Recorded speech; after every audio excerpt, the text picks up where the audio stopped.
Hi, my name's Ruby. I'm 19 years old. I am a student at Oxford and I have Tourette syndrome.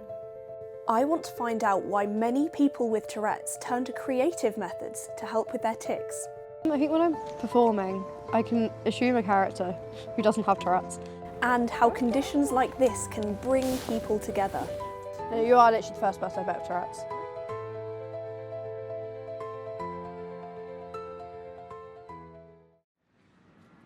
Christchurch, Oxford, known for its prestigious halls. It's also where Ruby is studying philosophy and theology and is just like any other student, busy writing 2 essays a week. It's quite daunting. Imposter syndrome is real, but at the same time, you kind of end up forgetting that you're at Oxford, you're just at uni. I think I was about 8 years old, and one of my primary school teachers, I think I did well on a tiny test or something, and as an offhand comment, they were like, one day you might be at Oxford. And little autistic Ruby took that very literally. Ruby has a neurological condition, which means she often uses a wheelchair to get around. We're on our way to the library that we have in college, just to get some studying done in the morning. Sometimes a trip to the library isn't as easy as it seems.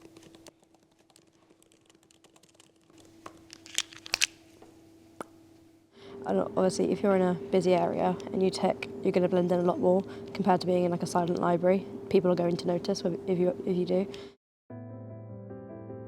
I was diagnosed with Tourette's in 2021 and functional neurological disorder in 2022. So Tourette's is when you have repetitive involuntary movements called tics that happen over a prolonged period of time. And functional neurological disorder, or FND, is a neurological condition where the software of your brain doesn't communicate as well as it should. Since COVID, there's been a rise in Tourette's diagnoses, especially in teenage girls. For people with the condition, it can be very isolating. I've never actually met anyone with Tourette's before. How do you think it would feel to be able to meet someone else with Tourette's? I think it would feel very good because you can try and describe a tic. They're very hard to describe, and that person would also experience what they're like. Zara is a social media influencer and she has over 2 million followers on TikTok. It's that time of year again. It is Tourette's Awareness Month. So here are a few facts about Tourette's that you may not know. Fact number 1 is 1 in 100 school children actually have Tourette's. That means that she's built up a community to help others with Tourette's. I've come to Manchester to meet her and to learn what it's like to advocate for the condition. Hey! Hiya! Hi!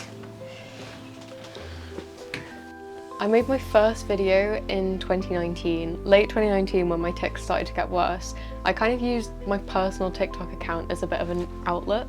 I started making content about that, and then my first video blew up early 2020, and it was crazy.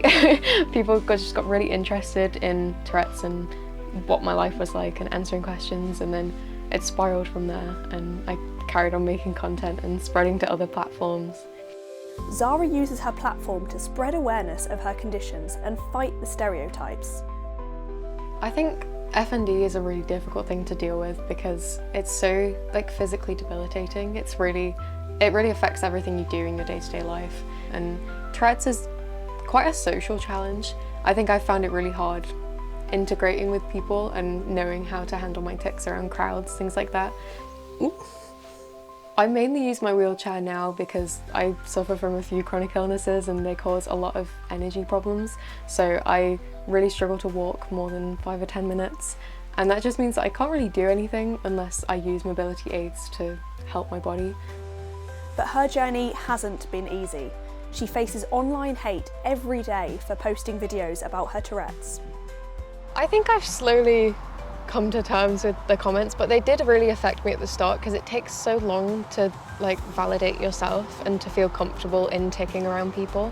And so after you've put in so much work to try and accept yourself, to hear from the outside that you're not valid, you're not real, you're faking it and no one believes you, it kind of just feels like you have to prove yourself every day to everyone, and it's exhausting. But I think that's why like the community helps and having people around you that do understand, just to reinforce it.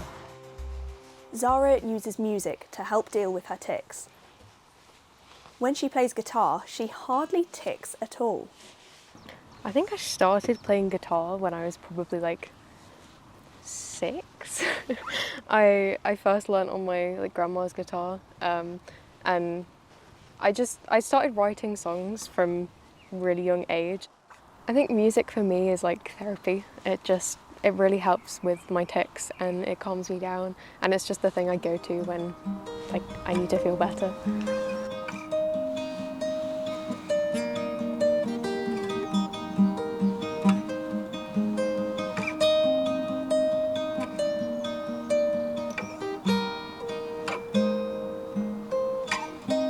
Online communities like Zara's have opened up safe spaces.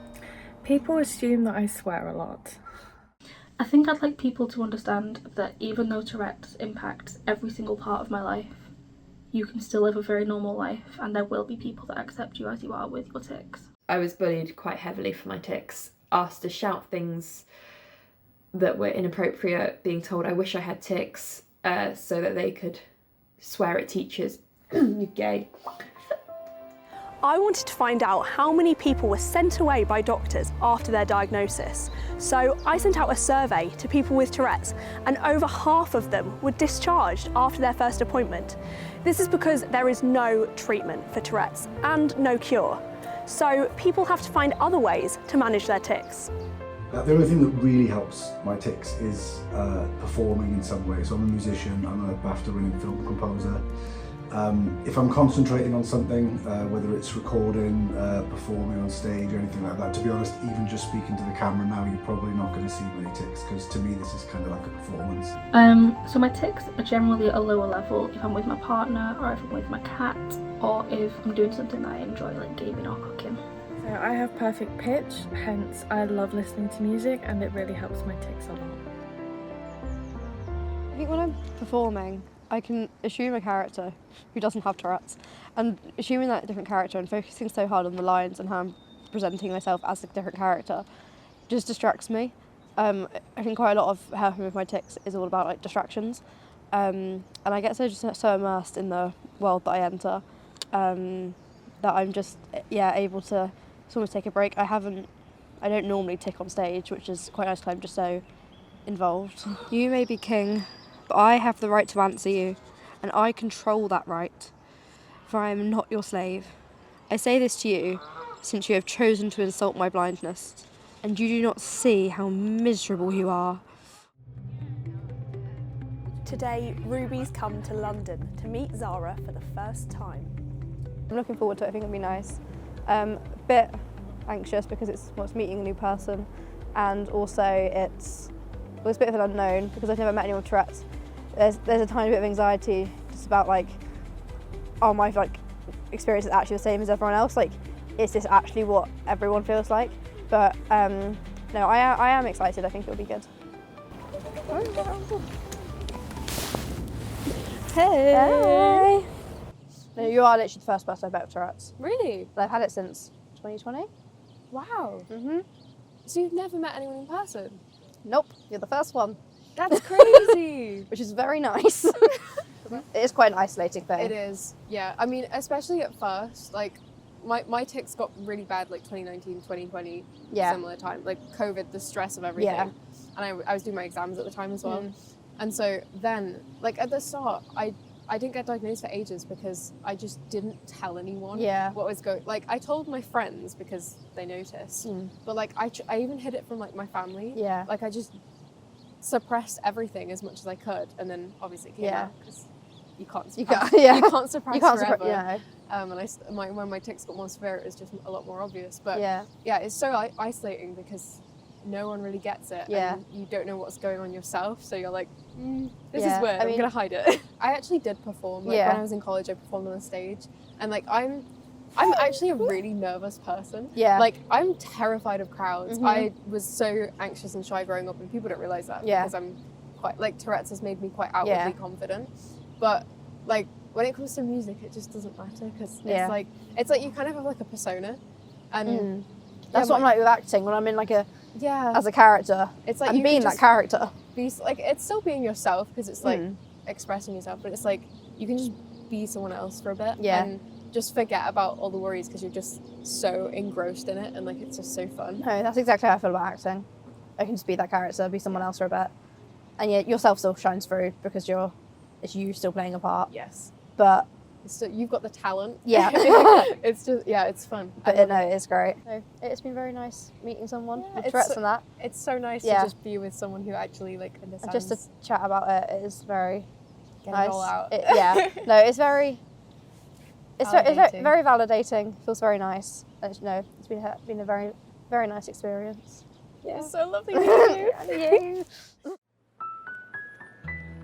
Now Ruby's back to her normal student life at Oxford, and she's staying in touch with Zara, who's helping her along on her journey. And I think the Tourette's community is a lovely thing. It's really welcoming, and it's just a lovely thing to know that other people experience the same thing and are like you, that there are people with the same sort of experiences as you who are very similar.